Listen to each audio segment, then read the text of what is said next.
عبد الرحمن نے غربت کی وجہ سے اپنی بیٹی رضیہ کی شادی بنا جہیز کے کر دی تو رضیہ کے سسرال والوں نے اسے جہیز کے طعنے دے دے کر ذلیل کر دیا۔ عبد الرحمن کا بیٹا پڑھ لکھ کر امریکہ چلا گیا اور ان کے حالات بہت تیزی سے بہتر ہونے لگے، اور جب بیٹا واپس آیا تو عبد الرحمن نے چھوٹی بیٹی کی شادی شروع کر دی اور شادی والے دن چھوٹی بیٹی کو ٹرک بھر کر جہیز کا سامان دیا۔ تو جب یہ سب ماجرا رضیہ کے سسرال والوں نے دیکھا تو ان کی آنکھیں پھٹی کی پھٹی رہ گئیں، اور رضیہ کے شوہر نے اسے وہیں پر مارنا پیٹنا شروع کر دیا کہ تم لوگ۔ تھکے ہارے قدموں سے عبد الرحمن گھر میں داخل ہوا تو اس کی بیوی نے دور سے ہی اس کے چہرے پر چھائی زردی دیکھ لی تھی۔ وہ اس کے اندر امڑنے والی سوچوں کو پڑھ سکتی تھی۔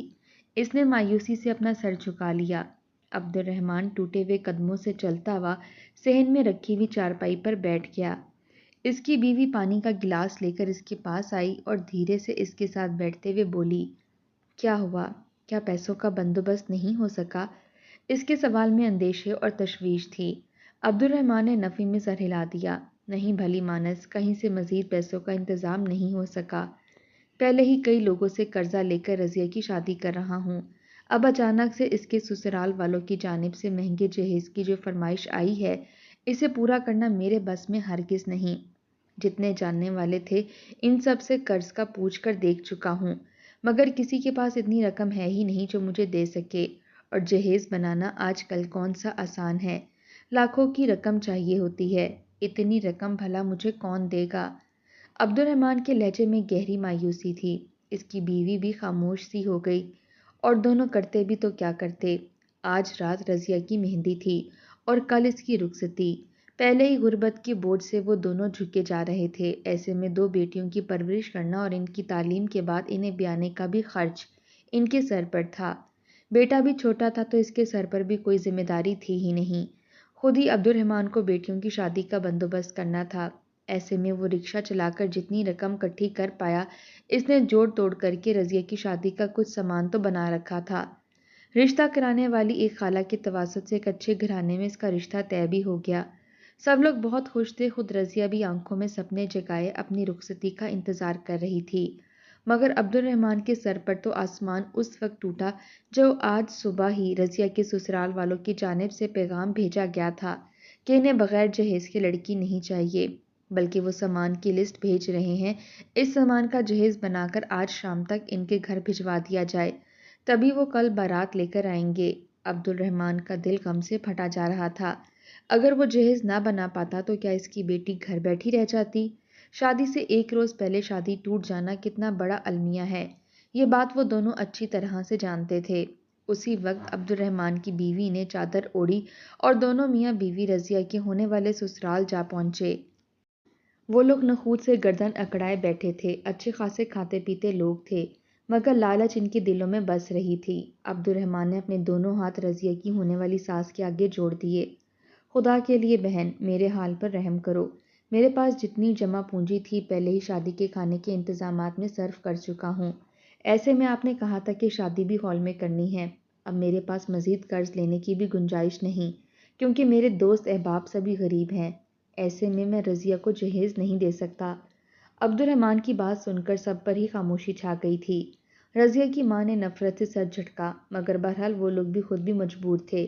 شادی کی کارڈ وہ لوگ بانٹ چکے تھے اور انہیں رضیہ میں بظاہر کوئی خامی نظر نہیں آ رہی تھی۔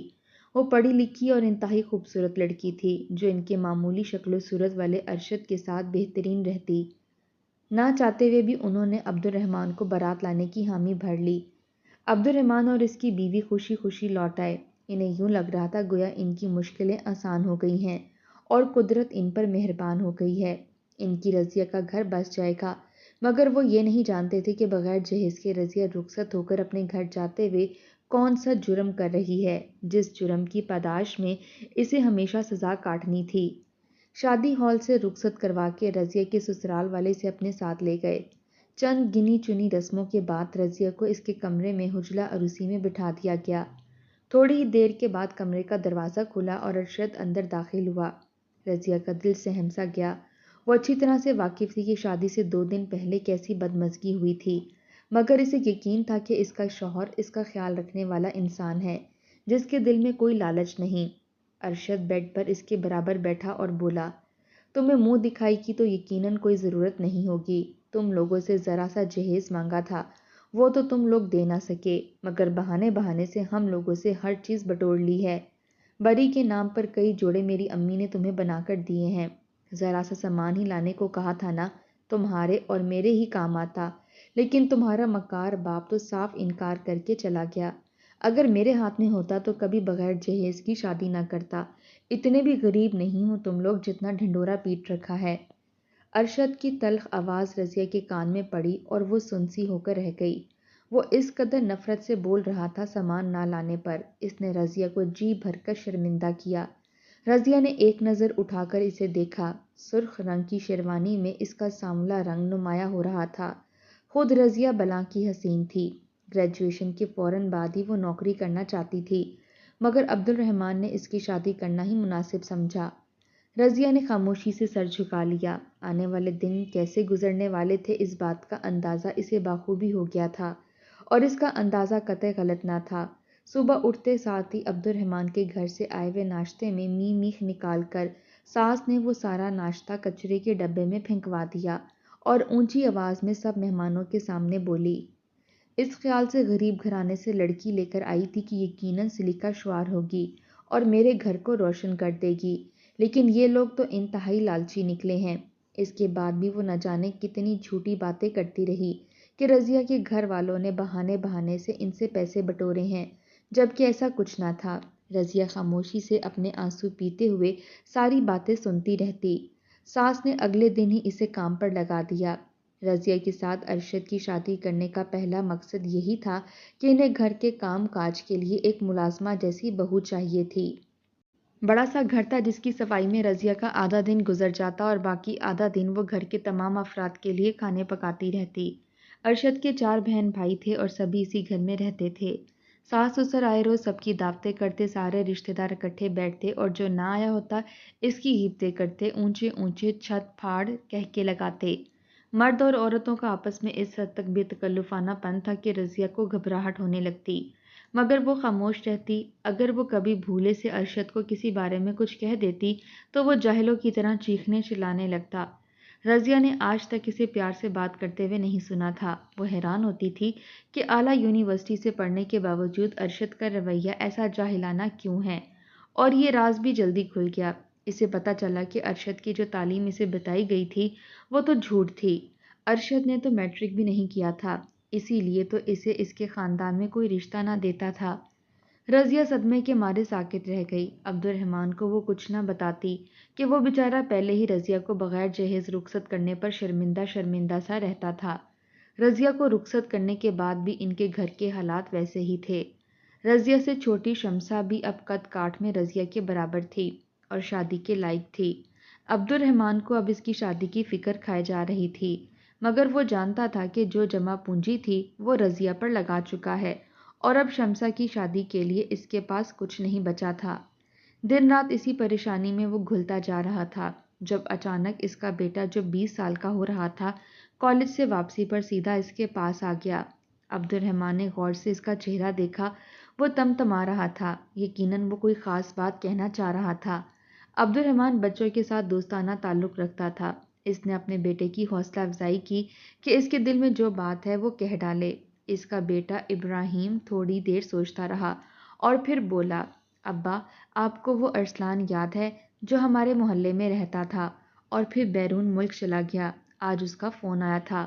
وہ کہہ رہا تھا کہ اس کی کمپنی میں ایک آپریٹر کی جگہ خالی ہے۔ میری تعلیم کے لحاظ سے میرے لیے یہ نوکری بہت بہترین ہے۔ وہ میرے آنے اور جانے کے سارے انتظامات کر دے گا، ویزا اور پاسپورٹ کے سارے اخراجات بھی وہی اٹھائے گا۔ بدلے میں وہاں کام کر کے اس کا قرض لوٹا دوں گا۔ مجھے لگتا ہے کہ یہ ہمارے مشکلات سے نکلنے کا واحد حل ہے۔ یہاں نوکری لگتے ہوئے بہت وقت لگ جائے گا، جبکہ امریکہ میں اچھے پیسے کما سکتا ہوں۔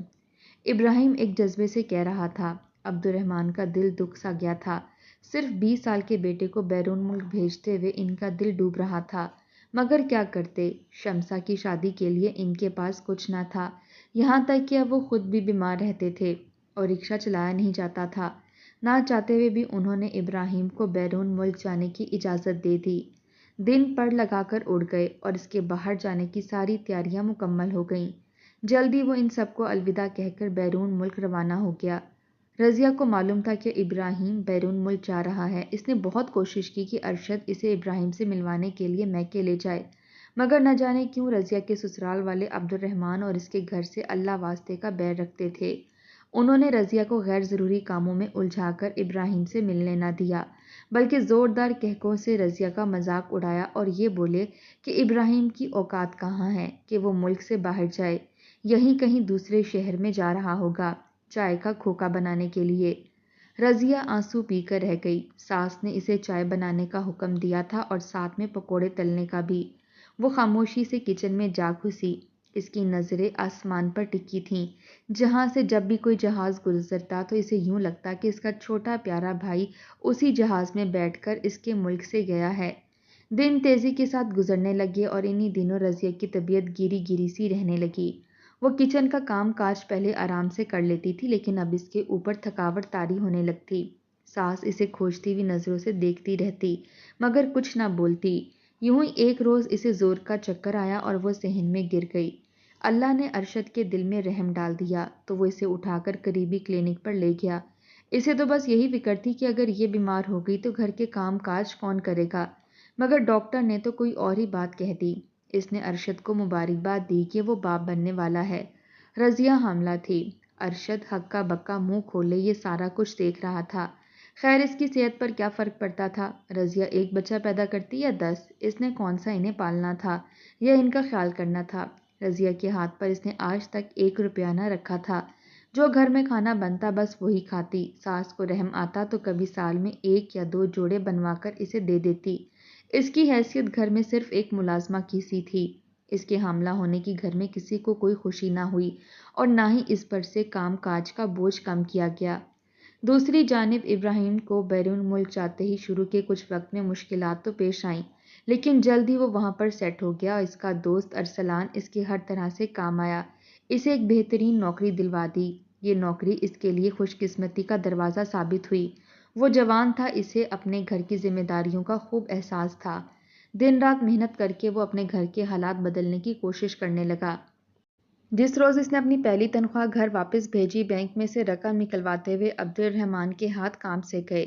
لفافے کے اندر 5-5 ہزار کے نوٹوں والی گڈیاں تھیں۔ عبد الرحمن کو سمجھ نہیں آ رہا تھا کہ وہ اللہ کا کس طرح سے شکر ادا کرے۔ کانپتے ہاتھوں سے اس رقم کو تھامے وہ اپنے گھر واپس آیا، اور جب اس نے اپنی بیوی کو یہ پیسے دکھائے تو سبھی بے حد خوش ہوئے تھے۔ عبد الرحمن کے گھر کے حالات بدلنے لگے۔ جہاں پہلے ایک وقت روٹی پکتی اور دوسرے وقت پکانے کے لیے سوچنا پڑتا، اب وہاں دن میں 3 دفعہ کھانا پکنے لگا۔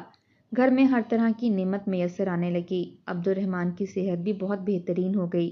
وہ 1-2 بار رضیہ سے ملنے کے لیے اس کے سسرال گیا، مگر رضیہ کے سسرال والوں نے اسے اندر داخل ہونے ہی نہ دیا اور دروازے سے ہی واپس بھیج دیا۔ عبد الرحمن بجھے دل کے ساتھ واپس پلٹ آیا۔ اب اسے رہ رہ کر اپنی غلطی کا احساس ہوتا تھا کہ اس نے رضیہ کی شادی خراب لوگوں میں کیوں کی، مگر اب کچھ نہیں ہو سکتا تھا۔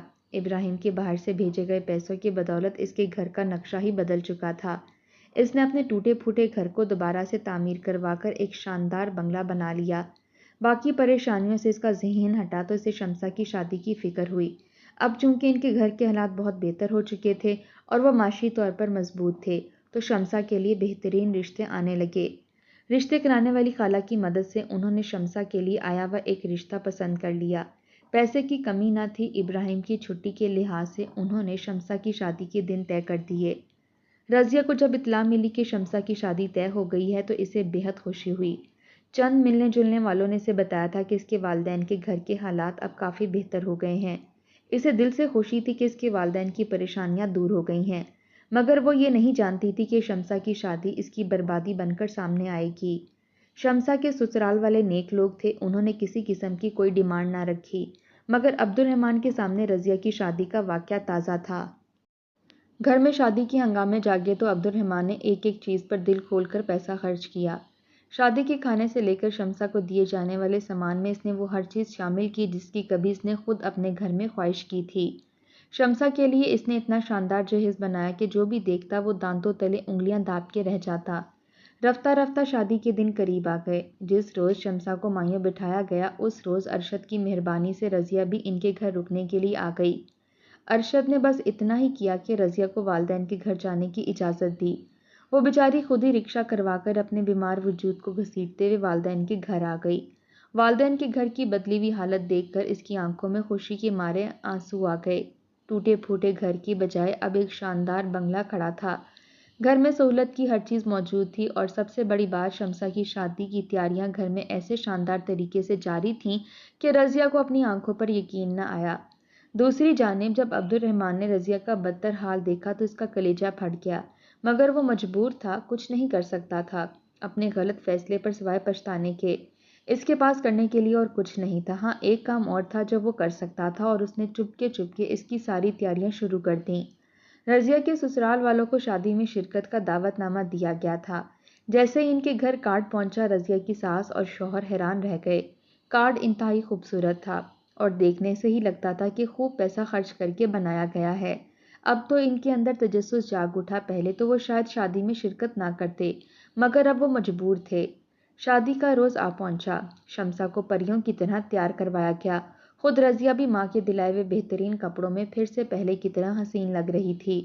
بارات آنے میں کچھ وقت باقی تھا جب رضیہ کے سسرال والے ان کے گھر آ پہنچے۔ شاندار محل نما گھر دیکھتے ہی ارشد اور رضیہ کی ساس کی آنکھیں پھٹی کی پھٹی رہ گئیں، مگر ابھی تو ان کے لیے مزید حیرتیں باقی تھیں۔ ابھی انہوں نے گھر کے اندر قدم رکھا ہی تھا کہ اچانک گھر کے کھلے دروازے سے ایک ٹرک باہر نکلتا دکھائی دیا۔ ٹرک کے اوپر بے شمار ساز و سامان لدا ہوا تھا۔ ارشد نے آگے بڑھ کر ٹرک کے ساتھ کھڑے ملازمین میں سے ایک سے پوچھا، ارے بھائی یہ کیسا سامان ہے؟ کیا یہ لوگ گھر چھوڑ کر کہیں اور جا رہے ہیں؟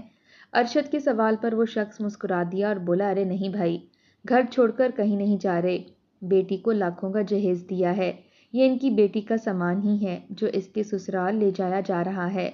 تھوڑی دیر کے بعد بارات بھی آنے والی ہے، اسی لیے عبد الرحمن صاحب چاہتے ہیں کہ جلد از جلد یہ سامان وہاں پہنچ جائے۔ پہلے ہی دکان والے نے سامان تاخیر سے پہنچایا ہے۔ ارشد کی سٹی گم ہو گئی۔ ٹرک میں سے سامان نظر آ رہا تھا۔ ہر طرح کے الیکٹرانکس اور شاندار فرنیچر دیکھنے پر دور سے ہی معلوم ہو رہا تھا کہ بے دریغ پیسہ خرچ کیا گیا ہے۔ ارشد کا خون کھول اٹھا۔ پاس ہی اس کی ماں کھڑی تھی۔ اس نے فوراً ارشد کا کان اپنے قریب کیا اور بولی، دیکھ ارشد، تیری شادی کرتے وقت تو ان کے پاس ایک دھیلا نہ تھا، 2 جوڑوں میں بیٹی کو رخصت کر کے ہمارے سر منڈ دیا اور اب چھوٹی والی کو لاکھوں کا جہیز دیا ہے۔ آخر تجھ میں کیا کمی تھی جو تیرے ساتھ ایسا رویہ رکھا؟ ان لوگوں سے ذرا پوچھ تو صحیح۔ رضیہ کی ساس نے ارشد کو بھڑکانے میں کوئی کسر نہ چھوڑی۔ وہ کم عقل انسان تھا۔ گیٹ کے باہر کھڑے ہی اس نے ایک زوردار آواز لگائی، رضیہ، او رضیہ، ذرا باہر آنا۔ آس پاس کھڑے تمام افراد حیرت سے ان ماں بیٹوں کو دیکھنے لگے جو شکل و صورت سے ہی جاہل لگ رہے تھے۔ جلد ہی اندر موجود رضیہ تک بھی خبر پہنچ گئی کہ اس کے سسرال والے باہر کھڑے ہیں، اسے آوازیں لگا رہے ہیں۔ رضیہ کانپ کر رہ گئی، اس کا دل لرزنے لگا۔ جہیز لے جانے والا ٹرک ڈرائیور بھی اب ٹرک روک کر یہ سارا تماشا دیکھ رہا تھا۔ لوگ آس پاس جمع ہونے لگ گئے تھے۔ رضیہ بامشکل گھر کے اندر سے نکلی اور اس کے پیروں تلے سے زمین نکل گئی۔ سامنے ارشد اور اس کی ساس کھڑے تھے اور کڑے تیوروں سے اسے گھور رہے تھے۔ رضیہ نے آس پاس کھڑے مجمع کو دیکھا اور آگے بڑھ کر بات سنبھالنا چاہی، مگر ارشد تو ہتے سے ہی اکھڑ چکا تھا اور اس نے آؤ دیکھا نہ تاؤ اور ایک زوردار تھپڑ رضیہ کو جڑ دیا اور اوندھے منہ وہ زمین پر جا گری۔ ساتھ ہی ارشد کے منہ سے گالیوں کا ایک طوفان برآمد ہوا۔ وہ رضیہ اور اس کے سارے گھر والوں کو گالیاں دے رہا تھا اور بقول اس کے وہ سب لوگ جھوٹے، مکار اور لالچی تھے جنہوں نے اپنے گھر کی سب سے فالتو لڑکی کو اس کے سر پر تھوپ دیا تھا۔ رضیہ خاموشی سے زمین پر گری آنسو بہا رہی تھی، اس میں اٹھنے کی بھی سکت نہ تھی اور تبھی اسے اپنے پاس کسی کے جوتے نظر آئے۔ رضیہ نے سر اٹھایا، وہ اس کا باپ عبد الرحمن تھا۔ رضیہ بامشکل اٹھ کھڑی ہوئی۔ عبد الرحمن نے اس کے آنسو پونچھے اور ارشد کی طرف مڑا۔ یہ حقیقت ہے کہ جس وقت رضیہ کی شادی کی تھی میرے پاس تمہیں دینے کے لیے کچھ نہیں تھا، مگر اس کے باوجود میں نے تمہیں اپنی سب سے قیمتی چیز دی، اپنی پیاری بیٹی دی، حالانکہ تم اس کے لائق نہیں تھے۔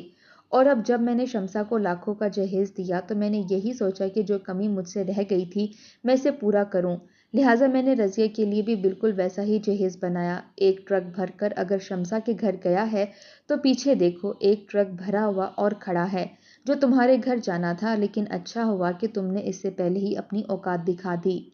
عبد الرحمن کی بات پر ارشد اور اس کی ساس نے چونک کر پیچھے مڑ کر دیکھا۔ واقعی وہاں سامان سے بھرا ایک اور ٹرک بھی کھڑا تھا جس پر لشکارے مارتا ہوا جہیز تھا۔ ارشد کے منہ میں پانی بھرنے لگا۔ اب اسے احساس ہوا کہ اس نے رضیہ کو تھپڑ مار کر غلطی کی ہے۔ وہ فوراً پلٹا اور عبد الرحمن سے معافی مانگنے لگا۔ عبد الرحمن آگے بڑھا اور اس نے زوردار تھپڑ ارشد کے منہ پر جڑ دیا۔ یہ لو تمہاری معافی۔ میں تمہیں جہیز دینا چاہتا تھا، لیکن آج کے بعد میری بیٹی کا نام بھی مت لینا۔ اپنی شکل گم کرو۔ تمہیں کل ہی خلا کا نوٹس مل جائے گا۔ میری بیٹی تم جیسی جاہلوں کے گھر میں رہنے کے لیے نہیں بنی۔ عبد الرحمن نے سخت لہجے میں کہا تھا۔ ارشد کے پیروں تلے سے زمین نکل گئی۔ رضیہ کی ساس بھی ہیں کرتی رہ گئی۔ مفت کی ملازمہ ہاتھ سے جا رہی تھی اور اب تو لاکھوں کا جہیز بھی۔ مگر عبد الرحمن نے اپنے گیٹ پر کھڑے ملازموں کو اشارہ کیا اور انہوں نے ارشد اور اس کی ماں کو گھر سے باہر نکال کر دروازہ بند کر دیا۔ عبد الرحمن رضیہ کو لے کر گھر کے اندر داخل ہو گیا۔ رضیہ نے روتے ہوئے انہیں سب کچھ بتا دیا۔ تب عبد الرحمن نے اسے کہا کہ اسے ان لالچی اور برے لوگوں میں رہنے کی کوئی ضرورت نہیں ہے جو صرف پیسے کو دیکھ کر رشتے بناتے ہیں۔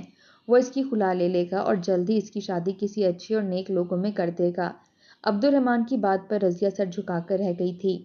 عبد الرحمن نے شاندار طریقے سے شمسہ کی رخصتی کی۔ کچھ ہی عرصے کے بعد رضیہ کی خلا لے لی گئی۔ اس کے ہاں ایک پیاری سی بیٹی نے جنم لیا تھا۔ اس کی قابلیت اور خوبصورتی کو دیکھتے ہوئے جلدی اس کا رشتہ ایک نیک فیملی میں ہو گیا اور رضیہ کو اس کے صبر کا اجر مل گیا۔